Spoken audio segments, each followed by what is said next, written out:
Good evening, Trinidad and Tobago. Welcome to ACTN. Welcome to your weekly sports program, Scoreboard, right here on this channel. We are on every Tuesday evening between the hours of 8 and 9, where we bring you something that is relevant in sport. And on tonight's program, we have the distinct pleasure of my guest, and it's not other than the Honorable Minister of Sports, Mr. Darryl Smith. But before we invite the minister on set, let's get to what's making the news in sports. And first of all, we want to say congratulations to our young Soca Warriors, the under-20 national team. They, by virtue of goal difference after their 1-all draw with St. Lucia, they have qualified for the next round of the FIFA under-20 World Cup. So again, to our young Soca Warriors, good going.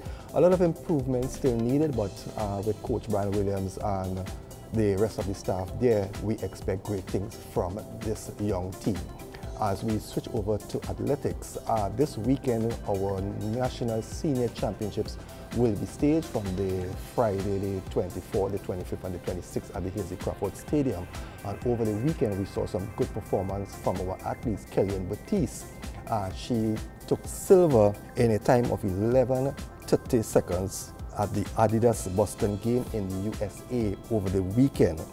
And Michelle Sideno also took silver in the men's 400 in a time of 44.87 seconds. And Keston Bledman, he took the bronze, finishing in 10.29 seconds. The winner of that event was Johan Blake of Jamaica. Great showing again by our athletes, and we look forward to a good showing this weekend at our National Senior Championships. And for you basketball fans, still celebrating that tremendous victory by the Cleveland Cavaliers over the Golden State Warriors. Cleveland, they created history. They became the first team ever in NBA history to come from 3 games down to win a championship, and also to end the longest drought in sporting history in the United States. The last time they won any championship was in 1964. Yes, 1964. So stay tuned at the end of this program. We will give you the closing of that very exciting Game 7. And before we take our break and introduce the Minister of Sports, we want to leave you with a Super League moment. And this Super League moment, we bring you the post-match interview from the Santa Rosa FC, picking up their first win of the season, beating Bethel by 4-2. So we're going to take a short break, and when we return, we're going to have Minister Smith on set with us talking about sports and his involvement in sports in Trinidad and Tobago. Okay, Griff, first win. First home match for the season, first win, and first 3 points and first win for you as captain. How do you feel about that? It was a great experience, Lord. I'm glad that we got the first victory for the season. Just want to build on it going forward. What we need to do is just tighten up on our loose ends in the back, get more clean sheets. We get any goals in the front, 4 goals today. Clarky opening his account, Zico, myself, Devon King.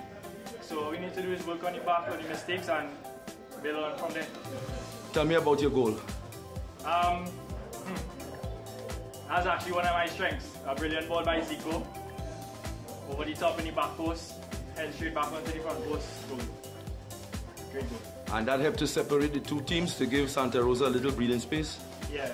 That was actually when it was 2-1. That made it 3-1. Gave us a little breathing space. Allow us to settle and play the ball more, keep possession of the ball. It was late in the second half, so we actually took control of the game from there on. Zico, you opened the scoring a goal in 1 minute?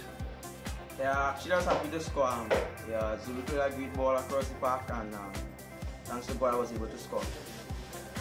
Yes, the last match out, I asked you to get forward more, and you did that this time. What is your target for goals this season? Last year you had what, 10? About 8 goals. This year actually I hope to go in double figures and just to be able to contribute to the team.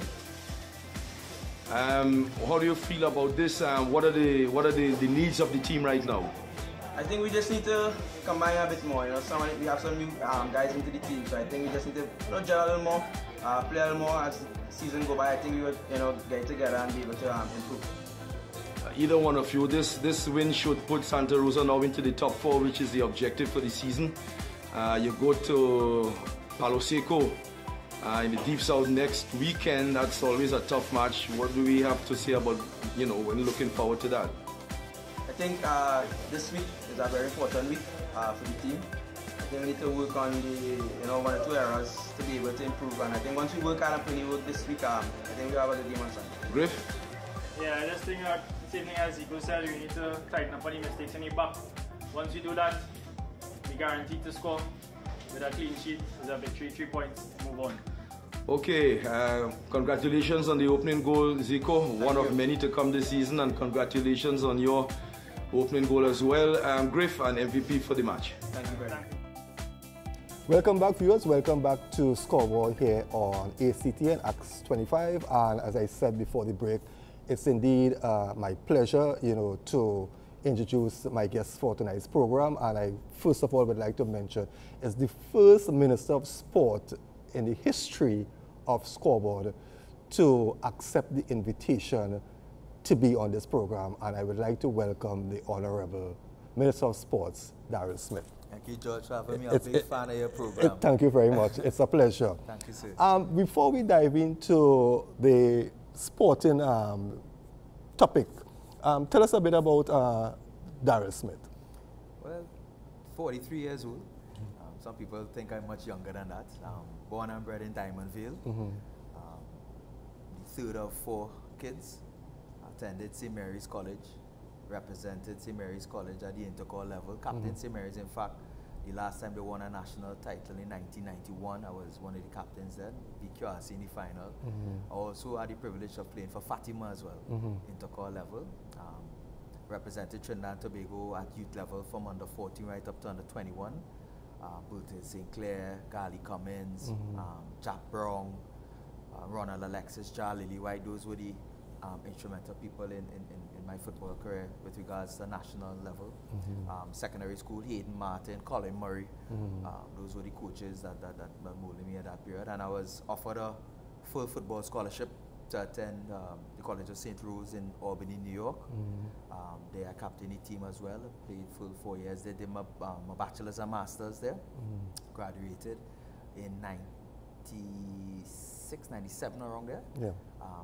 Came back home, worked for a company called G-Tech. I was the marketing manager, brand manager there. That's Playway, Lotto, Cashpot, a lot of fun at that time. Worked there for 5 years. Got married to my lovely wife, Danielle Campbell Smith. She's an attorney. We have 4 beautiful children. Opened an advertising company. But I always served in the community of Diego Martin, Diamondville, but Diego Martin overall. My parents are very involved. My father is Deacon Michael Smith from St. John's Parish. I'm growing up, once involved in the church, in the community, so youth group, choir, Legion of Mary and so on. Very, very Catholic religious family. Just throwing leagues in Rockford Park, in Northern, sponsoring teams over the years, joined the Diego Martin Rotary, got recruited there, the Village Council for Diamondville, the Diego Martin Consumer Cooperative, and Kent Valley saw me one day doing my thing and encouraged me to join the party as a young man, and I did. I was a youth officer for the constituency of Diego Martin Central first, and chairman of the constituency. After a while, chairman of the party group. And then Dr. Rowley asked me to be the alderman and the chairman of the Diego Martin Regional Corporation. I did that for 2 years, where we took on flooding. Flooding was a big issue. I remember. And we took that out head on. Every day I was in the river with the team, and we haven't flooded since. Knock on wood. Hopefully this year will be the 3rd year straight that we haven't flooded. And then I was asked by the executive and the constituency to go up for member of parliament in the election in September 7th, and was successful. In fact, Kent Valley had the record for 10,000 plus votes, and we were able to surpass that, almost 14,000, which speaks volume, because to me Kent Valley was, he was the man in Diego Martin Central. So we really worked hard. We had a young team that worked the campaign, but I think the work that I did previously over the years in the constituency and Diego Martin, the whole, I think that was the seller for the people. But more importantly, how close I am with the young people on the ground. I realize that. Very close on the ground. I love the best part of the job is me being in my constituency at the ground level. And working with the elderly. I love hearing stories, sitting down, visiting the elderly and hearing stories. You learn so much. Yeah, when I look at your Facebook page, I see you a lot with your kids and elderly. That's the best part. I mean, because time we stop doing anything else, if I could continue doing that, I have no problem. Right? Dr. Oli pulled me into his cabinet, and I was fortunate to get youth, sport, and I like to say youth and sport because youth has been kicked around like a football back and forth and put in the back burner. I've really tried to bring youth up. But sport is so demanding. I mean, I think it's probably 90% of our budget. And of course, with the 60 plus governing bodies, they demand a lot of attention. So I really have to pull myself apart sometimes to ensure that we really focus on the young people of Trinidad and Tobago. But I've enjoyed it. As always tell people, I'm here for 5 years. I think politicians who try and think beyond that, they get lost. Focus on your period of time. When that time comes, if the party wants you back, the people want you back, they will deal with that then. And I'm enjoying it. The day I stop enjoying it is the day I go on to do something else. Okay. Well, now we have gotten a good introduction as who Darryl Smith is. Let's talk briefly about sports in Trinidad and Tobago. Is sports in Trinidad and Tobago in good hands? Well, I've been told by several people, it's not by accident I was given this job. I'm known as a hard worker, an honest worker. I love challenges, and I don't try to put too many things down to do as goals. One or two things I think is what we do. But the Ministry of Sport, and a lot of people have said it, that they think the PP government, the UNC government, lost the election because of sport. The issues that they had with live sport and the former ministers that they had and stuff, people really couldn't take it no more. And sport was really a dark place in Trinidad and Tobago. So much so that they had actually pulled youth from it under the last regime. Yes, I remember the issues that they had. And so I think Dr. Rowley in his wisdom thought I would have been able to clean it up and bring it up to a level. And I love challenges. Have you done that? Well, it's only 8-9 months, and I think we've started. A lot of people are saying that the government is moving slow, but you see, people want change but don't want to change. It's impossible for us to go into the ministries that we've gone in there and ride the same current that was going on there. So much corruption and issues that's going on with regards to basic things. Policies weren't being done, basic government policies day to day that your government worker that you need to follow wasn't being done. And me and the permanent secretary, thank God, I have a really hard working permanent secretary, Ms. Mendez. We have been cleaning up to get the procedures and protocols and policies. You see, once you leave loopholes, people find a way. So right now we're just plugging holes to ensure that people follow the law. And that has taken up a lot of times. I know the Ministry of Sport and a lot of the other ministers have been grappling with that to get things back. With no way we could have gone in there and start doing things how it was, because it would have just happened what happened before in the previous government with regards to the mismanagement. But that, I think we have done probably 85% of that. We have a very good sport company under Michael Phillip. We put in this boxing board under Dr. Barry Ishmael, two very honest, hard-working men. And you'll hear me using the word honest because I always tell people I hate dishonesty. I only want people that are honest and forward-thinking and optimistic around me. And I think we have a good board at the sport company and at the boxing board that you're going to see some pretty good things in the next 5 years. So it's early days still, but in my period of time, I've been there, my mantra is always to do little things that make big differences. A lot of ministers come in there, and we have a way in Trinidad where politicians think that building infrastructure and buildings, tangible things is what sets your legacy. And my whole take on it is actually data. I don't think Trinidad and Tobago government, private sector and government to extent, we don't make decisions. We make decisions based on how the breeze blow. And for political reasons, for race, for who you know, who's your friend, to be popular in your constituency. We have to start to make decisions. In fact, I don't think politicians should be making decisions. I think data and proper analyzed information should be making the decisions for politicians. Once you have the right data and you analyze it properly, you could pass any law of scrutiny and show the people the reason why we're not building this or we're building this is because the demographics demand it. I drive around with some MPs in the areas and every other block is a field. And every other block they want a track and a pool and a pavilion. Mathematically it doesn't make sense. There are best practices with regards to ratios of how you must use and utilize these things. Do you know there are community fields that there is light on for the entire night and nobody is using those facilities? And that's exactly, lights were put up. Where's the data where these lights were supposed to be put up? They do it because it's a good political thing to get votes in that area. But is it the right thing for the country, for the taxpayers? And we've seen it now. When you fly over Trinidad at night, you see all the fields lit up and boats are eating in it. It's either you have programs, and that's the next thing. When we build things, we don't put programs. If you ask me in my 5-year term, if I could, because there are over 60 projects that were incomplete. And that goes back since from PNM time. Yeah. Right? And new ministers and government come in and they just build, and thinking that building is where you get your popularity. Programs, those buildings that you build have to have a personality, have to have usage. I went on Mayaro the other day to visit because I tried to go as far reaching of Trinidad to go to the sports facility, the youth and sports facility down the indoor. And no programs. The St. James, one of the biggest things that I did, and again, it's songing big but it's small, is the St. James Youth Facility. 10 years that's down there. George, 10 years, nothing going on. They painted over twice. Spend some dollars, we have plumbing, we have dance, we have adult literacy, aerobics, a whole bunch of stuff going on. You have to bring these things to life. The swimming pools, we had a minister that was a national swimmer and a national swimming coach talk about swimming for all, and I'm not here to politicize. Yeah. But we have 8 pools under the Ministry of Sports, and they did not open on the weekends and close 4 o'clock. But you want to build everything big and spend billions. Little things like that. What we do, the first few weeks I was there, we spend a little more money. We hire some young people in the area. Now we have them opening on the weekends. We have hundreds of kids learning how to swim now. And on the weekdays, they close at 9. So you have water aerobics for the elderly, swimming instructions, lifeguard instructions, water polo. Now you could even rent the pools to throw a birthday party for your kids. Nice. So now we're bringing in more revenue. Little things that make big differences. That brings me to my next question, because a lot of these venues are not bringing in funds, and we always have to depend on the ministry to do things. Now, we have the cycling, the swimming, and the hockey, 3 new facilities. Right. Now, some people will say we have the other stadiums, and they are not being taken care of, they run down. How are we going to be able to maintain these 3 state-of-the-art facilities? And I must give kudos, depending on how you look at it, and I'll get to that, to Roger Boynes. This was Roger Boynes' brainchild. Gary Hunt took control of it in his time. Elections were called early, and they fell in Mr. Roberts' lap. And he ran with it.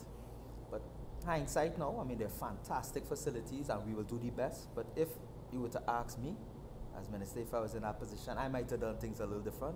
I would have put a pool in Beetham, in Lavantil, but again, based on data, right? Sometimes, again, you want to build big things, but I think you should have gone into the community and fixed the community grounds and stuff, rather than using it. But it's there, it is what it is, just like the Brian Lara Stadium, it is what it is. My job is to clean up and ensure that taxpayers get the best bang for the buck. And you're right, most of the facilities that we have are white elephants. Most of the sporting organizations ask for waivers.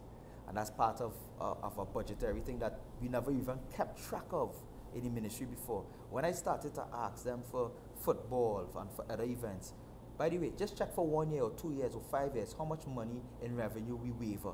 And they were shocked to see how much millions, but nobody keeps track of that. So when we give our sporting body a subvention, there's also what the young people say, the blight factor that they don't take into account. When you get the stadium free against Trinidad USA and the stadium ram out and you make the stadium free. You understand what I'm saying? I met with the Minister of Sport from Jamaica 2 weeks ago, and she was saying that Bolters have to pay to use the stadium because they don't have the luxury of oil and gas.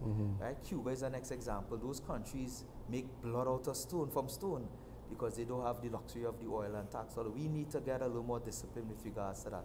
Those 3 centers that you spoke about is world class. I mean, just to give you an example, they have their own power plant. The cycling track, AC cannot come off. So it's on 24/7, 365 days a year because of the bamboo track. If it comes off with this condensation, it could swell. It costs us millions. So it actually has its own power plant. The aquatic park has its own water plant, almost 2-3 floors down the ground. So it costs a lot of money to maintain. But was that taken into consideration when it was built? There's absolutely no way we could get the revenue unless we have teams here every week from abroad utilizing it. One of the issues that we have now, because a couple of teams looked at it so far, universities and so on, is we need lodging a little closer. these guys have it done so good with regards to the science of even how far the athletes have to travel to a venue. And right now, the best lodging is too far. Just imagine that. That's the kind of statistics and data these teams have. So right now, we are looking at I spoke to the Minister of Finance where we could get some form of hotel or utilize at the Caroni, Brechin Castle have some houses that we want to refurbish, and it's a nice green feeling because it's on the golf course. It's right across the road. Yeah. So we want to refurbish. We're looking at that refurbishing some of those where athletes could come from the US and universities and stuff and utilize, because they really are top class facilities. But we are working very closely, as I say, the days of the ivory tower approach where a minister pointing on and telling people what to do are over. I'm big on consultation. It's not I, it's we, and everybody have to buy in. So I'll be working very closely with ASAP, the Swimming Association, and the Cycling Federation, very, very close with them in terms of the staffing, the maintenance, and the usage. But what's nice about the buildings is that they have a lot of office and conference rooms, so they can rent it out for events as well. So it should be able to generate some revenue, small... but I mean, to maintain that, it will because, always be subsidized. You know, sometimes when you go to football, you know, basically sport is supported by the grassroots. Yeah. Right? And you hear people from time to time saying, wait, they built Autobolan in an area where it have no cars, and now they come now and they build a swimming and a cycle track now. So it's only people that have transport will be able to go to these venues. So as you said, I would have done it differently. I would have spent that money in the communities. But each is on the Pro League. I'm working right now with Mr. Skeen and the chairman and Larry Romani with regards to bringing the Pro League in the communities. Yeah, so that's what I wanted to touch on too. So Diego Martin Ground, which was left there for several years, is another project that I have to finish. The foundation there was built, $4 million. I think it has 2 or 3 more years in integrity of it. We just burned $4 million, just like Brian Lara Stadium. People arguing for whatever political reason. If we leave that there, that's $800 million. But what is happening right now with the Brian Lara Stadium? Whether or not you like it or not, it's $800 million. It has to finish. So we have to finish. That property, that building was 95% completed, you know. Remember, we were supposed to host the World Cup there, the ground package and so on. And whatever corruption happened in the past, it is what it is. But we can't leave it there. So we've started cleaning, we've started work. As you know, the resources, we work with the Ministry of Finance and UDCOT to finalize that. But tenders have gone out to do over the roof, to do over the field, well, not do over, but to fix the small maintenance of the cost of $90 million. And by the end of this year, we open to open it, weather permitting. And remember, every day we watching the oil price, and we are guided by that. Trinidadians tend to forget that we are oil and gas driven country. What this government is trying to do now with sports tourism and other things is to try and pull away and get new revenue streams that we won't be so dependent. This has to be a lesson for us in the future. Now, there is something I always wanted to ask a sports minister, because from time to time you hear professional sports, let's say the Pro League, which is a professional league, and professional boxing. Now, when you look at professional boxing and you look at Don King is a promoter. Once he's staging a fight, you don't hear Don King going to the President of America seeking funding. Why it is that we still have professional sports going to the ministry for funding? Should it be that the ministry is supposed to fund amateur sports? And if I am a boxing promoter, I'm supposed to find my money to stage about and not come to the government to stage that bout. Likewise with the Pro League, the professional league. Why is it that the Pro League is dependent on the government to run their league? Well, I think it's two things. I think it's the lower numbers, 1.3 million people. You can't compare that to the US. They almost have 300 million people, so they have the law of numbers that will assist them with regards to advertising and the private sector.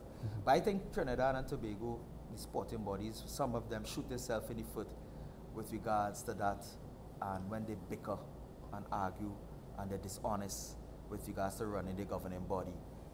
No private brand wants to be associated with anything negative. And a lot of times you'll have governing bodies. We saw what happened with a couple of them recently, with using the local balance bacchanalia. Don't want to call any names, but with mismanagement of funds, with selection of athletes. And they ventilated in the public. You'll be sitting next to me in a board for a governing body. Instead of pulling your square and talking to you, they will go and talk to you in the media and the media is starved, back in LA is what sell. And that is what is killing sport in Trinidad with regards to the private sector, because you're right, everything cannot be coming back to the government. The Pro League had a cabinet note for $50,000 a month. Pro League is almost 15, 16 years. Right? It was jumped to $80,000 a month without cabinet approval. You see, people want change but don't want to change. So here you're voting the People's National Movement. So it went up to the 83 without approval? So it's illegal. Okay. It's illegal. So that 83,000 he was getting? Some minister just started paying them that you have to take that to cabinet. The note has expired. But people want change but don't want to change. When it affected them, they don't want to hear that. So you put us there to clean up the thing. I put it back to what it was legally supposed to be. But you're right, people just so demand. So instead of looking for avenues to find your revenue, they bicker and quarrel about things. They need to be 15 years is a long time to be on your own. But one of the issues with not just the Pro League of football, but we need to get back in the communities. So I'm trying here now with the resources that we have to fix the fields, to get certain grounds up to standard so they could have the thing. Diego Martin is going to have it soon. There are a couple others that we're looking at so they could host the games in the community, so they could sell jerseys and charge $50. And when you go up a Pro League game in the stadium, a regular game under lights, and even all those are costs, they get the stadium for free, especially with the lights. All those are costs that if you show the public, you see how much football get. No, I'm an ex-footballer. I love football. I think it does a lot for the country. But we have to get serious. We have to get real and face reality. And as you rightfully say, everything can be coming cap in hand to the government, especially in these times. And I think when you're in a recession, you're supposed to take the opportunity to mature and to try and come out of that level of cap in hand and try go out there and try. Now, the two major sporting disciplines right now that's in the focus is the football, as we try to qualify for the next World Cup, and the Olympics. How much of an involvement is the ministry and funding with these two organizations? Yeah, well, as we said from day one, the Olympics is in a few weeks, right? Brian Lewis and his team at the Trinidad and Tobago Olympic Committee has been doing a fantastic job. The entries, sailing, boxing, we've been in communication with them, but through Brian Lewis as the main overall. And we're here to support as much as we can in the situation that we're in. And so far we've been having very, very good conversations and meetings with regards to getting things ready.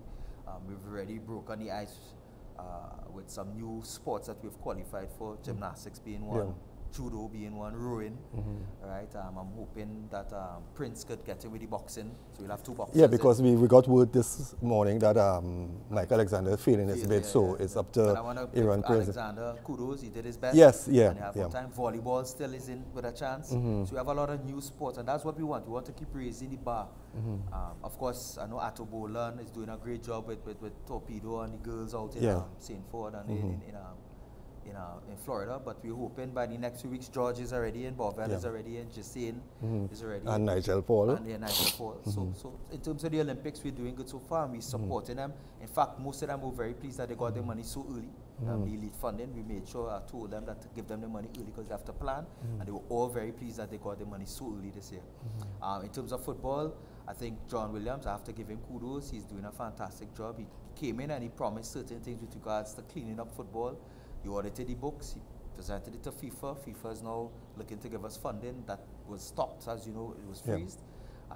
They went this tour the other day and they didn't come to the ministry for a cent. They hosted the CFU under 20 tournament, which you guys, congratulations to the young men. I won the first CFU tournament under 16 in Cayman Islands as a young man, so I know how important it is. And he didn't come for a cent. That's the first time I've seen that. So he's doing something right. They did that tour to China and those other places. I was instrumental in talking to the embassy of China to assist, but he really pulled all the strings and he came through. So Coach Hart and his boys, the country is behind him. I think the boys are behind Coach Hart, and we are anticipating that they will qualify as well. So those are our two main things. But in our manifesto that the party one election on is something that I'm driving, as you say you're following on Facebook, is at the grassroots and at the primary school.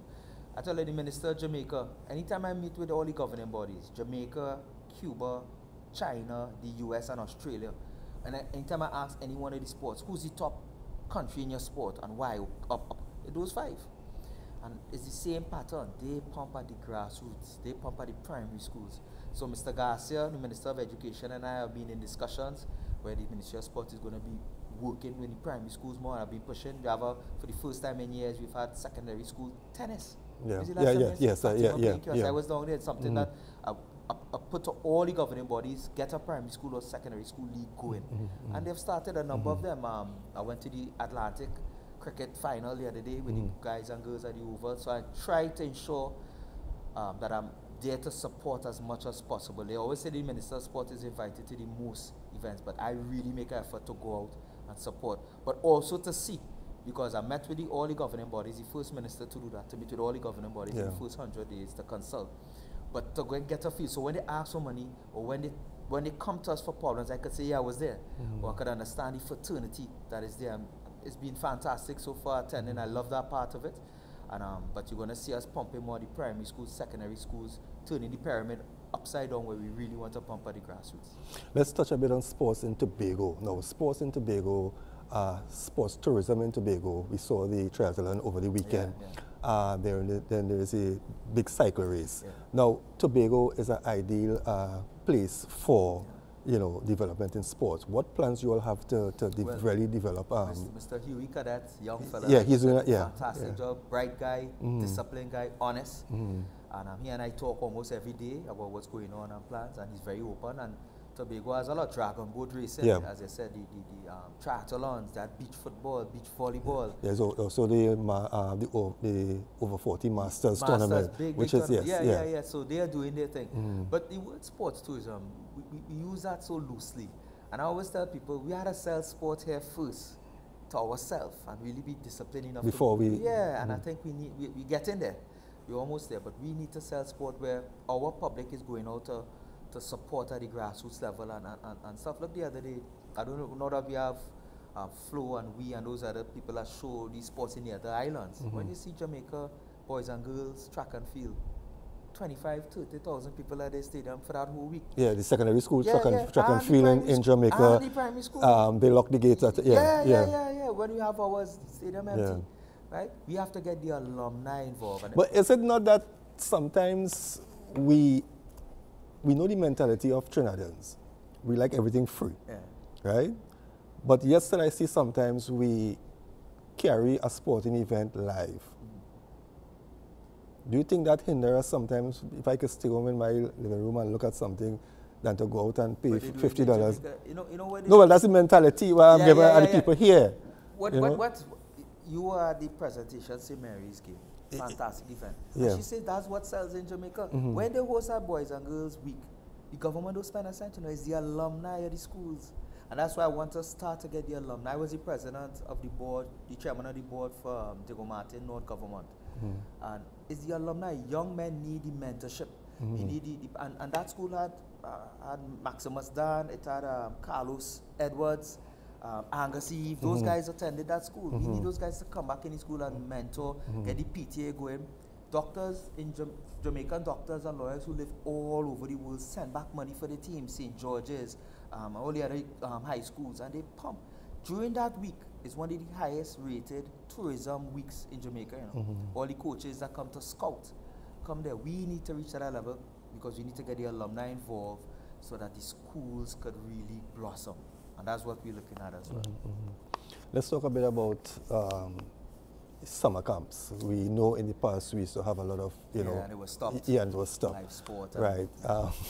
Live sport, Are we going to see these camps returning? If it's one thing that we did it for Easter. Not much people did it. We had 3,000 kids doing motor skills at the primary school level for Easter. And we're doing it again for the summer. We're going to look at partnering because of the funds with Ministry of Education and Culture as well. But we're doing it. And it's something that I think is imperative that we continue to do. But we're doing it for sure for the summer holidays for 2 weeks, 2 to 3 weeks. So we look forward to that. 20,000 plus kids.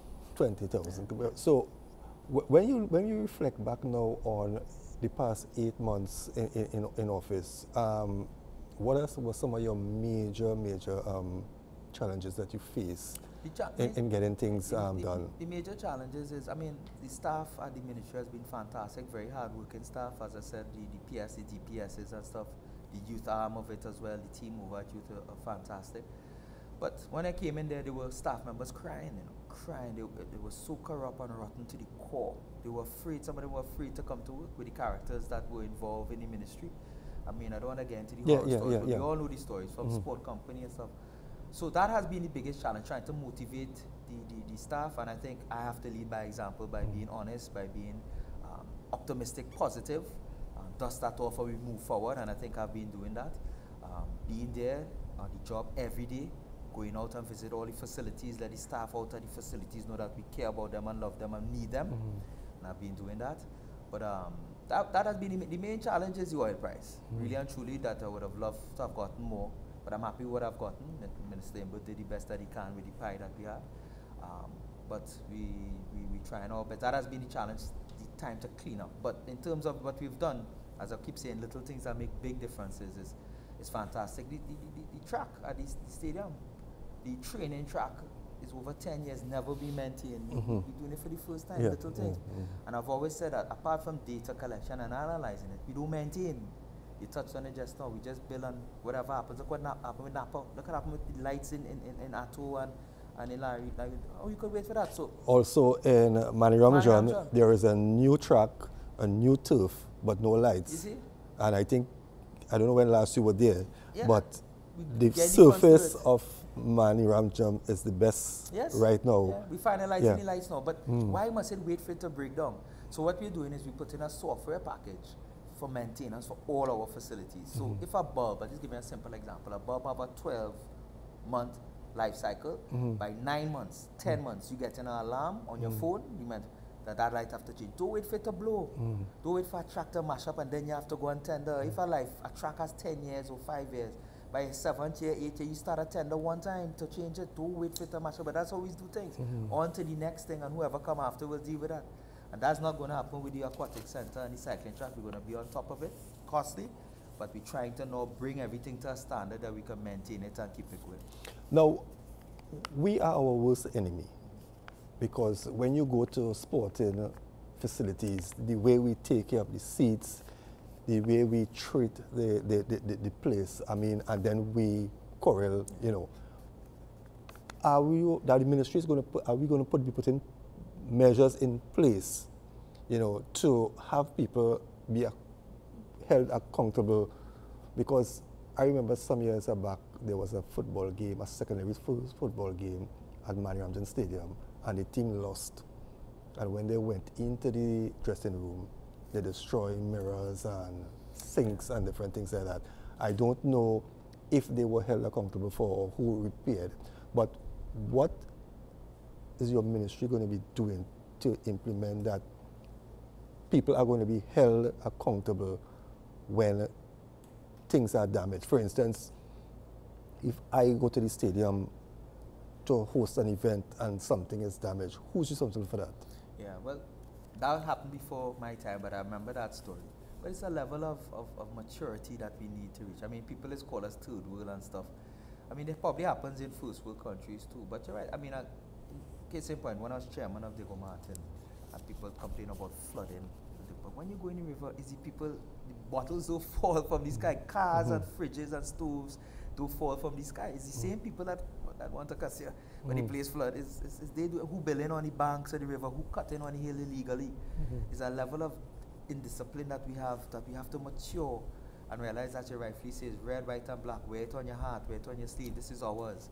But it comes back to everything falling to the government. And the government, to an extent, is to blame because governments in the past depend on that. Yeah. Right? We need to give the people the power. Teach people to fish. Let them have the power. Let them have ownership that is their own. And let them realize that we just here for a period of time. We come and we go. But at the end of the day, you're all living here. So to answer your question, most of the things that we do end up being wavered. And it's something that I want to curb. We need to start bringing revenue. Yeah, I think so. I think it's millions of dollars. We are depending too much. We want the best, but then we want the best for free, right? For instance, when organization gets the stadium free, and they get the gate receipt, right? But then 2 months down the line, you hear in the same organization they don't have money. Then what are you doing with the money? Because you are getting the facility free, you're not giving back to the facility, but then you are coming back to the same people who gave you the facility free. And vex when they not maintain it. Exactly. You don't have the funds to maintain it. Exactly. So it's right? just a vicious cycle. Now, another topic that we want to quickly touch on is that we tend to complain around the carnival time when the stadium is being used for cultural activity. Well, you saw what happened this year. Right. Tell me what happened, you remember? Well, record time. Record time. Ash Thursday, they were able to use. Right, I mean, and that was the first time in the history. Right? But that is something you can't get away from because I think exactly, revenue. And they are paying, right? Where the other, to me, the sports organization should complain. They should be begging for more. Because, but I understand I think they used to play the fool before. I just leave these people with their stuff for 2, 3, sometimes a month after carnival. So we put a little pressure with regards to part of their down payment. Is a time frame for you to remove your stuff. And by literally Ash Wednesday, they were done. But we were there every day, making sure the promoters were very cool, they understood. And Keyshawn and they were practicing Thursday morning. And even when they had the marshals and the other concerts, we made possible to provide transport for them to go to other stadiums to utilize for the time. So we worked with them even that. There's millions of dollars that we get from them for that. But we cover the track properly. I was there. They ensured that the track was in good order and stuff like that. We have some other policies to put in with the training ground. Because trucks used to drive. That's how it ended up being like that. But when we change, which they're doing right now, for the training part of it, that we're going to put some policies that trucks and stuff can't drive on it. But I think with the software that we put in and the policies that I've put in there with no nonsense policy with regards to the toleration of damaging of the tracks and the field and so on, I think we'll be all right for the next week. Okay. I know we don't have much time again, but in the opening of our conversation, you said that you are just looking at your first 5 years, right? What would you like to accomplish when your 5 years is up? I would like to accomplish. We use the word development in Trinidad and Tobago for infrastructure. Infrastructure meaning concrete, blocks, roads. In my 5 years, I want us to have a database that is the second to none worldwide in sport, where you can know where cricket pitches are, just click a button, see it, who uses it, the size, all the specs, on our athletes, demographics, as I said, so decisions could be made from that. Do you think that is possible? It's happening now. Okay. We have that going on now. That's first. Secondly, to maintain all that we have, that people will see that, hey, the stadium is of a level, everything, the youth centers is of a level. Those 2 things are the first 2 things. But the most important thing is pumping at the primary school and the grassroots development, ensuring that we have the best coaches at that level, primary schools. And I've given all the governing bodies a mandate for the database, for data, bring the data to us so we can pull it together. But more importantly, if you're not having your sport in primary schools or secondary schools, to get it done. And they've started, we're going to bring back boxing in secondary schools. Remember boxing back in the day? Well, I know that the Amateur Association has started boxing in school because I had gotten them to go to St. Martin's Secondary School and I don't know what happened. And I think it was some of the young guys who are presently plying their trade now came from the I want golf from the primary schools. I want Newtown boys playing San Fernando RC, golf, primary school, secondary school. You have the cricket, you have the football. They even have the swimming and stuff, but those things are just weekends, right? Chess, just a weekend. We want it a little longer. When I played football in the US for my university, we got a credit every semester we played for the school. So that was to differentiate the man who just going to the university to get a degree compared to the man who representing university. You got a credit. We're talking right now with the Ministry of Education, nothing etched in stone yet, where we could, if you're representing your primary or secondary school, it goes towards your grade. Because you're taking time off from your study to represent your school. Right, and from there now, scouts could be watching. They could get scholarships, whether locally or to the US, like I did. I got my university degree free in North America. So those are the 3 things: data analysis and collection. By then, you could just click and find out everything about our facilities, the athletes, maintenance of what we have, and the grassroots, primary, secondary, and grassroots. Right, then we get the proper development and coaches in that level. 5 years, if I'm still there, God willing, and Dr. Rowley keeps me there in that position, I think I would have succeeded. Mr. Minister, it was indeed a pleasure. And I hope that Dr. Rowley give you another 5 years because, I said I've been keeping abreast of what you're doing and I think you're doing a great job. It's the first minister that I've seen that is so involved with the young people and the grassroots and not the top. So again, I don't see any reason why you wouldn't be there for the next another 5 years. So again, we want to thank you for traveling to the South. Thank you, man. No problem. Keep up the good work. It's a fantastic show. We need more shows like this. And we want to thank you very, very much. Viewers, we have come to the end of another edition of Scoreboard on ACTN, Act 25. We had the Honorable Minister of Sport, Darryl Smith, with us here, telling us a bit about his involvement in sports and what we can expect under his tenure for the next 5 years. Remember, viewers, tonight after Scoreboard, we have our Legends in Sports, and tonight we focus on Ian Bishop. And remember, at 10 p.m., we have our Pro League football. So if you miss any part of this program, remember there's a repeat tomorrow at 12 noon. So at 1 p.m., sorry. Yes, we have changed the time to 1 p.m. So again, viewers, we thank you for spending this time with us. We want to thank the minister and his personal assistant. We want to say have a safe journey back to your office, and we look forward to maybe having you in our company in the near future. So remember, this is Scoreboard here on ACTN. Enjoy your rest of the weekend. We'll see you next week. Same time, same channel. Thank you very much. Yeah. You from San Fernando?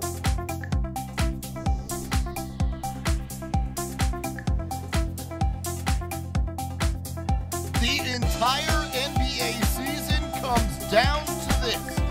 Game 7 of the NBA Finals in Golden State, Cleveland in town, and it's LeBron James doing it all. LeBron James gets the rebound and outlets to J.R. Smith for the layup. Then Steph Curry almost steals it. LeBron gets it and goes up for the two-handed slam. He had a triple-double in this one, 27 points, 11 rebounds, 11 assists. Anderson Varejao passes to Steph Curry for the corner three. The Warriors had 10 three-pointers in the first half. They're up by 3. LeBron in the second quarter gets the chase-down block on Steph Curry in transition. Curry and James, a few words after this one. Golden State at this point up by 2. How about the wonderful performance from Draymond Green in this game? Andre Iguodala gets it to Green for the triple. That is money. Later, it's Iguodala to Draymond for 3 more. He gets that to fall. Then Draymond, and watch this. That's a wonderful post move. The spin, he puts it in, plus the foul. He had 22 points on 8 of 10 field goals at the half. He was 5 of 5 from distance as well. Golden State led it by 7 at the break. Then in the third, Kyrie gets it going. Kevin Love gets the steal. Kyrie Irving lays it in on the break. Then Kyrie Irving steals it, and watch this little flip in with the left hand plus the foul. He was 10 of 23 from the field. This part of an 11-0 Cleveland run. They go up by 6. Later in the third, LeBron James struggling with his outside shot, misses the runner. Steph Curry passes to Sean Livingston on the break for the stuff. Wonderful stuff there from Sean Livingston. We're tied at 71. To the fourth quarter we go in a wonderful basketball game. Kyrie Irving misses the shot here, but gets his own rebound in amongst the trees and puts it back up and in. Cleveland by 3. Then Steph Curry coming alive. Hits the deep 3 over Tristan Thompson. Steph Curry, 17 points on the night. We're tied at 83. Then Steph Curry misses the layup, but Draymond Green, wonderful there, puts it in for the tip in. 32 points, 15 rebounds, 9 assists. LeBron James, though, with the 3 over Festus Ezeli, and Cleveland up by 2. Then LeBron, one of the greatest blocks you'll ever see in NBA history, tracking down Andre Iguodala. Tie game, less than 2 minutes to go in Game 7, clean as a whistle. On the other end, Kyrie Irving right over Steph Curry with the three-pointer. He had 26 points on the game, and Cleveland goes up by 3 when neither team could seem to score. Under 40 seconds to go now. Warriors down by those 3. Steph Curry, a 3-point attempt. That one's no good, and Cleveland looking good. Under 20 seconds to go. LeBron James fouled on a huge dunk attempt. Draymond Green sort of saves the day there. LeBron shaken up on the play. It'd take him a minute to get up, hanging on to that wrist, but LeBron would get up and go to the line. He misses the first free throw, though. It's a 1-possession game. The second one goes in, so it's a 4-point lead. Last chance for Golden State. They've come back so many times this year. They're a team Houdini of comebacks. Could they do it one more time at the biggest moment? Well, Steph Curry misses a 3-pointer, and then in the corner it's Mo Spates, and it's too late. the Cavs become the first team in NBA Finals history to come back from a 3-1 deficit to win a championship. Cleveland, the drought is over. The title is yours. LeBron's in tears. The Cavaliers win this thing 93-89.